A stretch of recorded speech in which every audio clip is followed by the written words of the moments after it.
Refreshing wild cherry cola meets smooth cream. The treat you deserve. Pepsi Wild Cherry and Cream. Treat yourself. Hello there, and welcome to another episode of BG's Broken Records. My name is Bob, with my trusty cohort in crime, Gare. Yeah, and I'm pointing at him through a computer screen because we are in two undisclosed locations in Metro Detroit, and that means Secret. It means nobody knows where it is. Nobody. Secret. Not even the IRS. So we will, I think we've got something interesting to talk about today, because it's about music, obviously, because that's what we talk about, music, and but it's about memorabilia. So we'll touch on that in a sec. Is that cool with you, Gare? Sounds good. And hey, Bob, before we go to the intro, What? I just want to announce our newest sponsor, which is Wakefield, Sutherland, and Libera out of Grosse Pointe Lawyers. And Wakefield, Sutherland, and Libera helps guide clients through the complicated and challenging areas of estate planning, probate, and trust administration, elder law, business planning, and tax planning. Located in Grosse Pointe Farms, on Kirchable, call Jim. Wakefield, Sutherland, and Libera. Thank you for being our newest sponsor. Wow. Dude, we better get a coffee mug out of this stuff. Absolutely. Holy moly. Oh, that means I've got to break into my intro, and then we'll be right back. Hello, everyone. Thank you. Okay, quiet. That's enough. This is a podcast by my dad and my uncle. They talk a lot about music, like a lot. So please sit back and enjoy. I think they are going to start in about 14 seconds.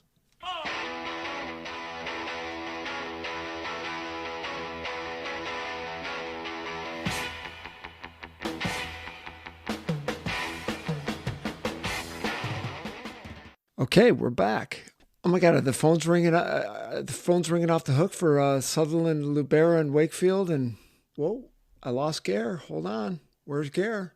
Oh my God, more Right here. There you are. Right here. Sorry. Right here. Sorry. Mute, unmute. Right. We're so close to Canada. Sorry. Sorry.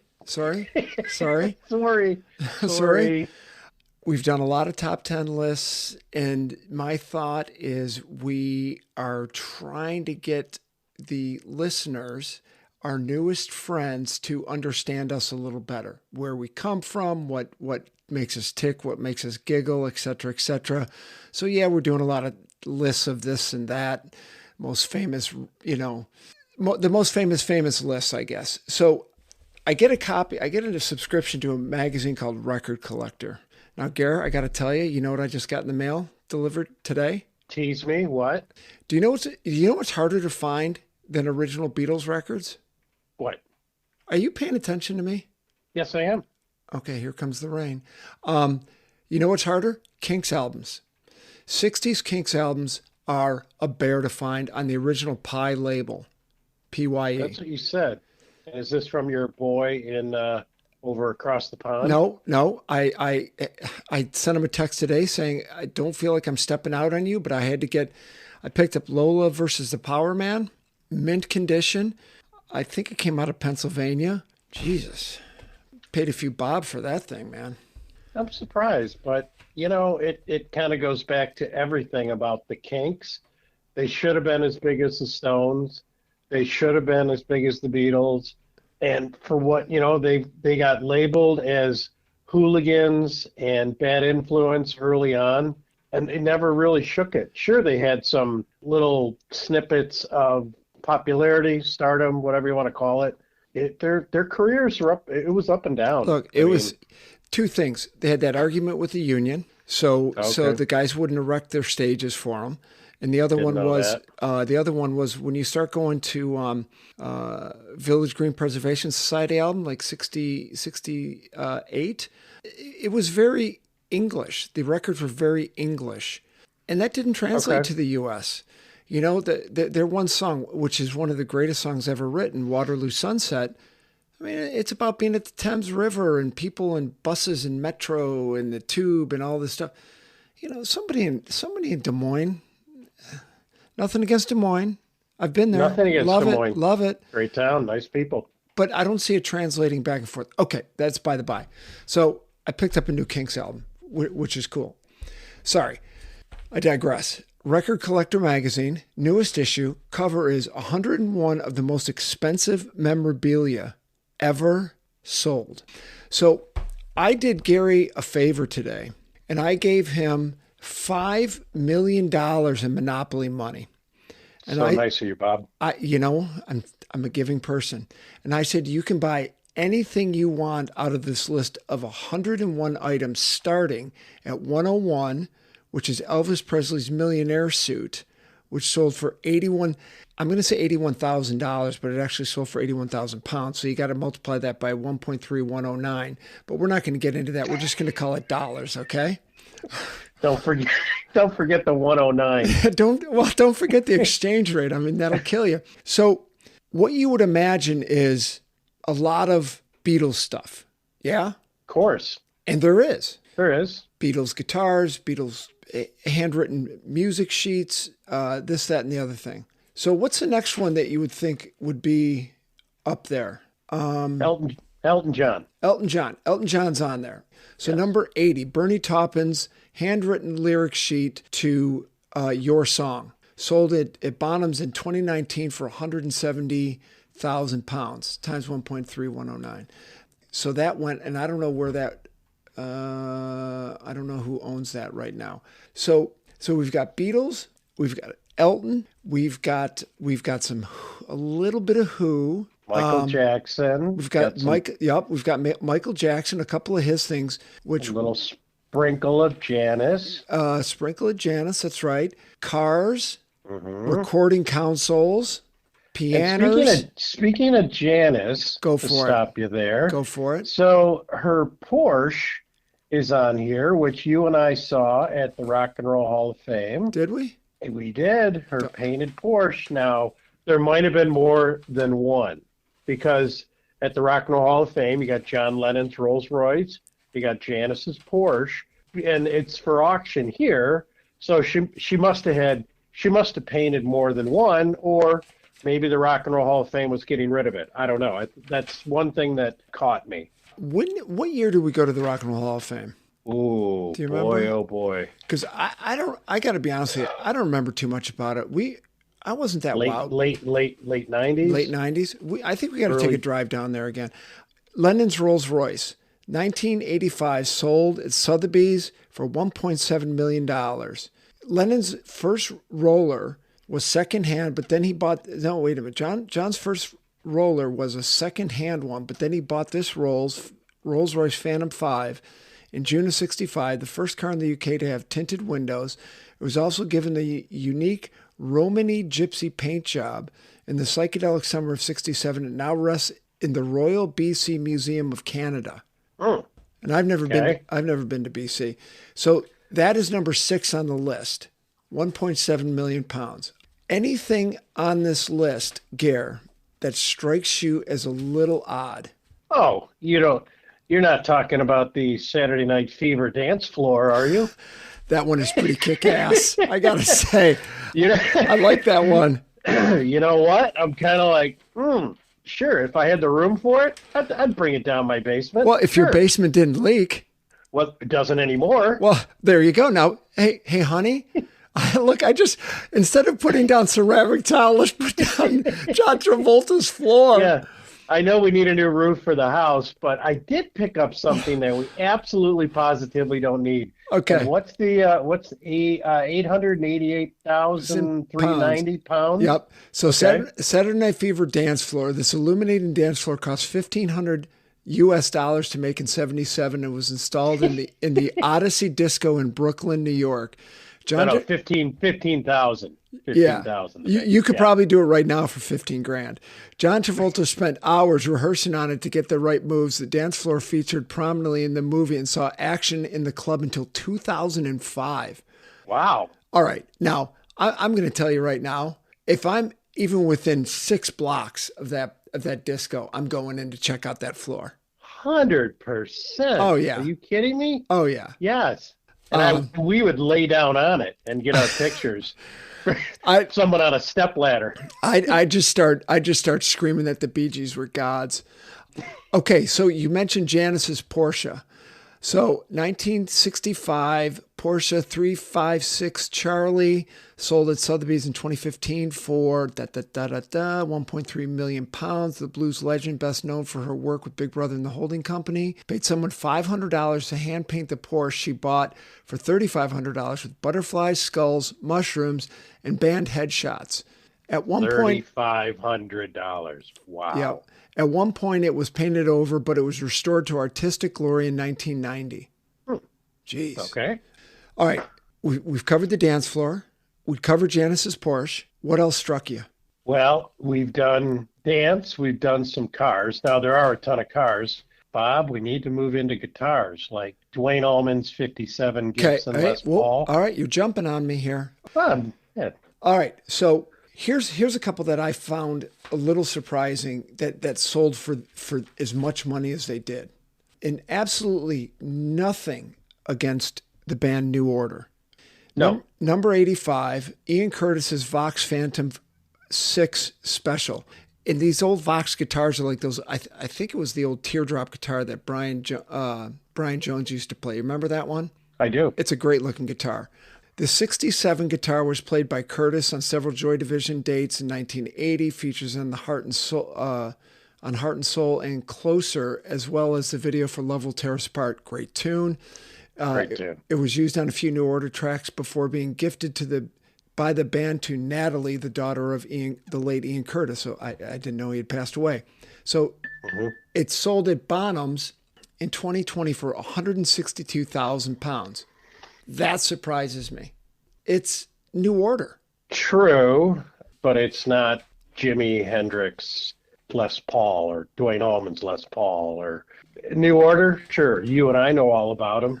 They don't. It's not a huge reach. Maybe someone's going to call me and smack me for that one, but it's maybe a huge reach in England. Oh, I don't think it'd be a huge reach over there. I think it'd be a huge reach here. Okay, but when you look at the price on that compared to George Harrison's guitar or old classic rock. Or number 75, Olivia Newton-John's jacket from Greece. Sold via Julian's in 2019 for 181,000 pounds. The film Grease is all about rock and roll, and this jacket was worn by singer Olivia Newton-John is iconic. It went under the... Oh, yeah, I like this part. It went under the hammer along with the other John items, including those in italics, skin-tight leggings that went for 162,000 pounds. Crazy. Okay. Now, I wonder if the same guy bought the leggings and the jacket and took it home to his partner and said, "Honey, I got you a gift. Oh, and by the way, here's a wig." And some red lipstick. Yeah. Can you go put this on? I also bought the John Travolta dance floor too. So we're really going to step out tonight. Oh, that was funny. That was funny, Garrett. Come on, the dance floor. John Travolta. He was in Greece. You know that. Well, let's go back to you got the John Travolta dance floor. Yep. Who was it? It was Siskel and Ebert who owned the white suit from Saturday Night Fever. Oh, I don't know. I believe Gene Siskel owned that. I don't. Obviously, he's passed on. Didn't Roger die too? Yeah. Remember, he was in bad shape. Yeah. He had like jaw cancer or something. It was not pretty. But anyways, I digress. I will look that up and send it to you again today, like I did yesterday with all the base info. But I'm pretty sure Gene Siskel originally owned it, and I don't know if he still does.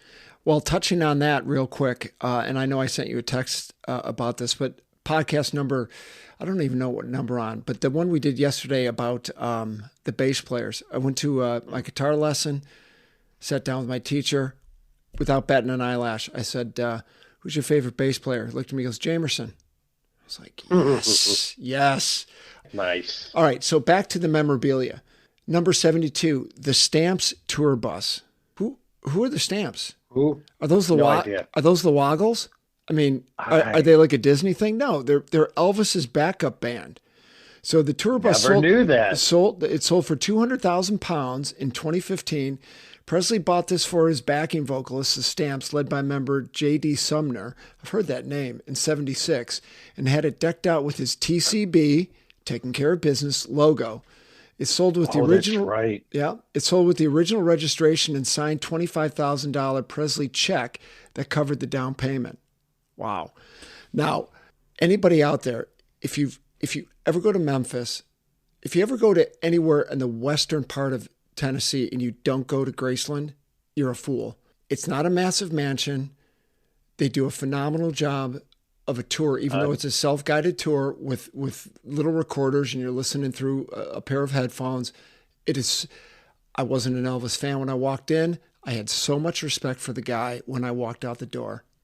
It was amazing. On my bucket list. And then isn't the Lisa Marie plane across the street? Yep. Plus he's got a couple cars over there, et cetera, et cetera. So, yeah. It looks pretty cool. Yep. Yeah. So we've covered a few things there that we found were odd. Now, I'm not saying odd, just, okay, they commanded a big dollar, like, her leggings.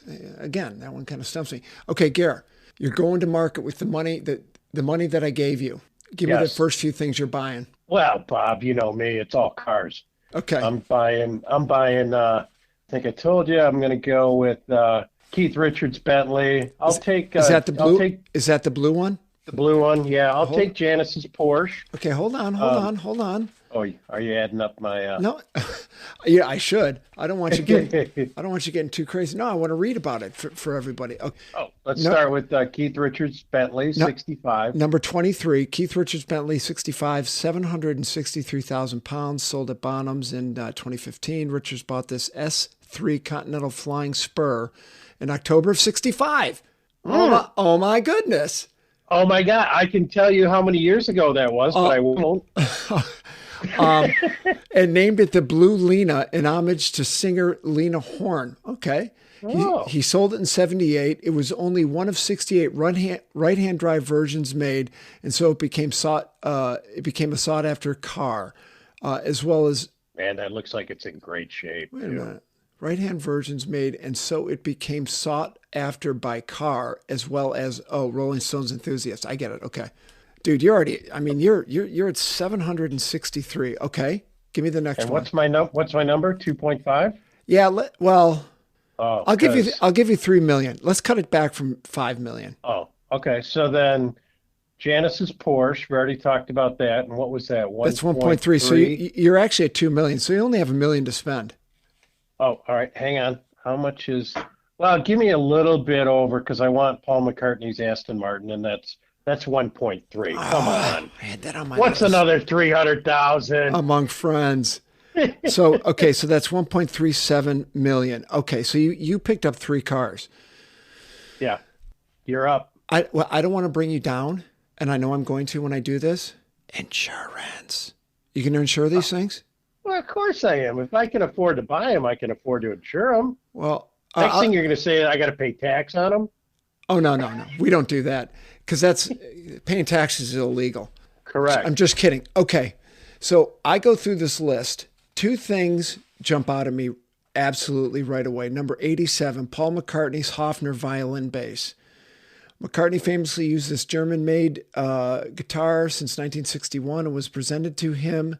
And was presented with this one by the company in 1964. They only made 3 of them for him, and this one was seen in the recent Get Back documentary. So that's 151,000 pounds. So that's my first purchase. My second purchase, you've already mentioned it, is Dwayne Allman's Les Paul. Dwayne Allman's 57 Gibson Les Paul gold top guitar, sold via a website called Gotta Have Rock in 2019, 755,000 pounds. This was Dwayne's go-to guitar during his early years with the Allman Brothers Band at studio recordings and for his work with Eric Clapton on the Layla album Sessions in 70. Allman traded it for a Les Paul Cherry Sunburst a few weeks later, sweetening the deal for Rick Stein of the Stone Balloon with $200 in a Marshall amp. So he trades this thing and gives some guy $200 and a Marshall amp for a Cherry Burst Les Paul. Wow. I love those stories. So we've got the violin bass, we've got Dwayne's guitar. I'm going back to the low end where I can buy more stuff because I'm buying cheaper stuff.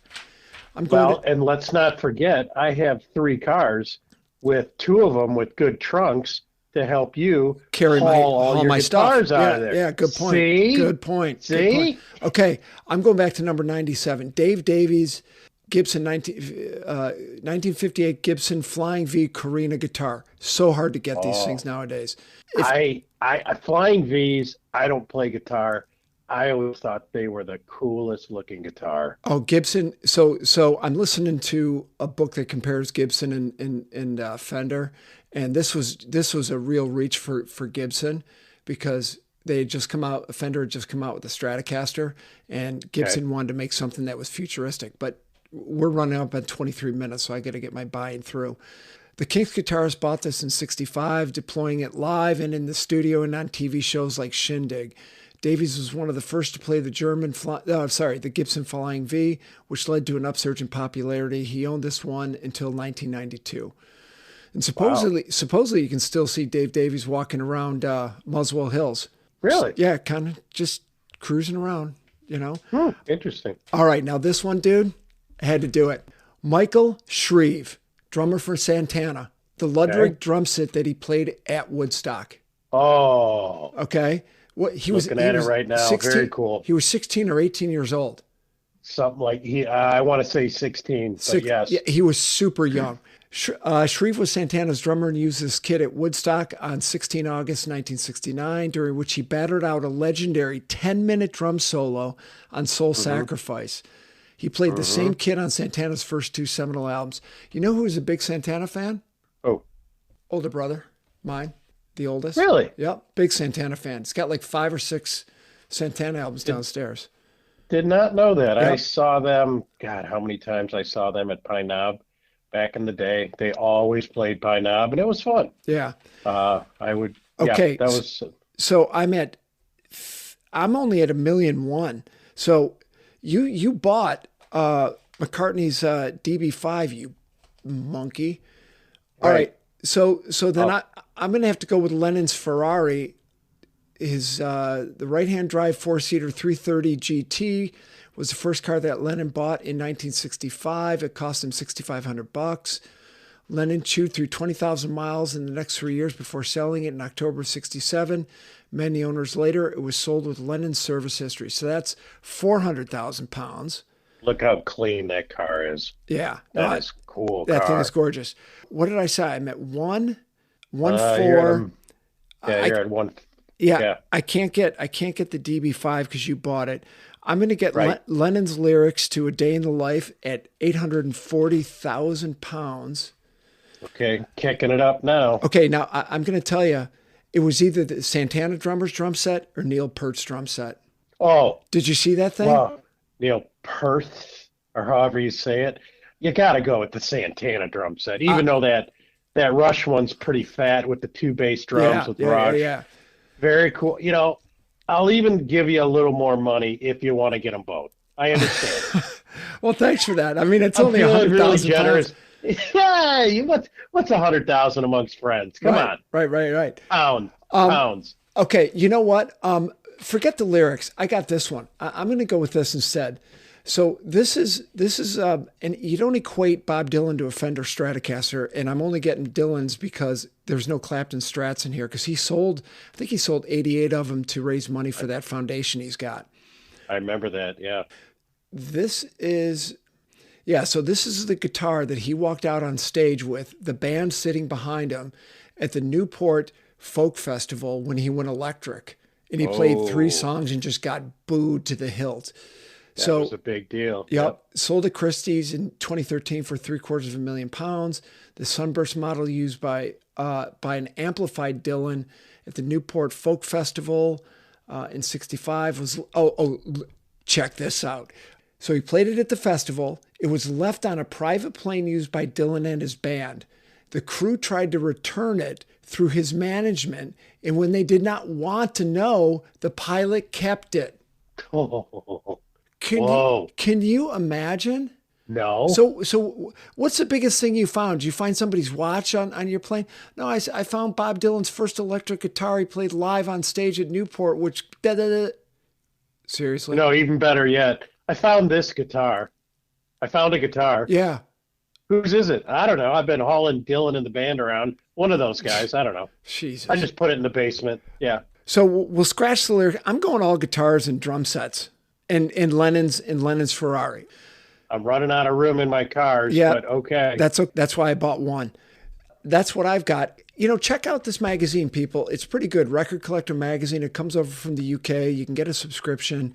Very cool. They do a ton of reviews. They tell you which ones are valuable.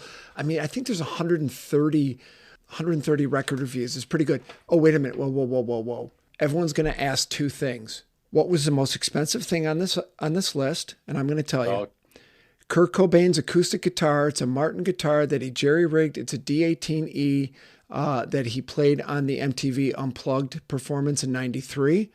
So that went for £4,530,000 in 2020. Yeah.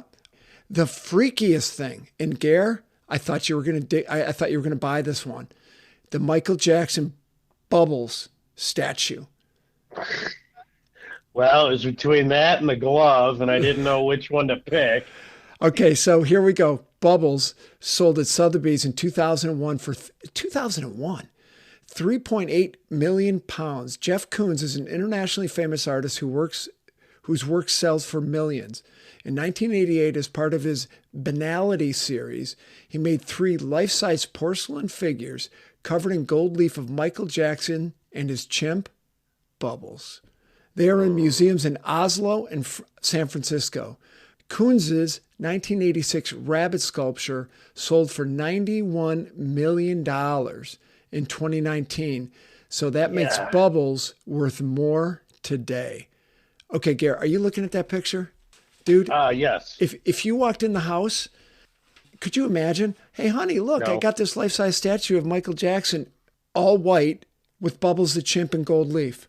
Yeah, I'm good. I think it'd be ta-ta. Oh, my God. Completely. Hey, folks, I hope we kept you entertained. This one flowed pretty fast. I can't believe we've been in 30 minutes. Thanks for hanging out with us. And Gare, when we're done, when we get off this, I might talk to you about trading something for a George Harrison guitar, but we can talk about that off air. Okay? Offline. Yes. We're going to take off. We'll be back in a week, and we will come up with something fun to chat about. See ya. See you later. Thanks. Bye.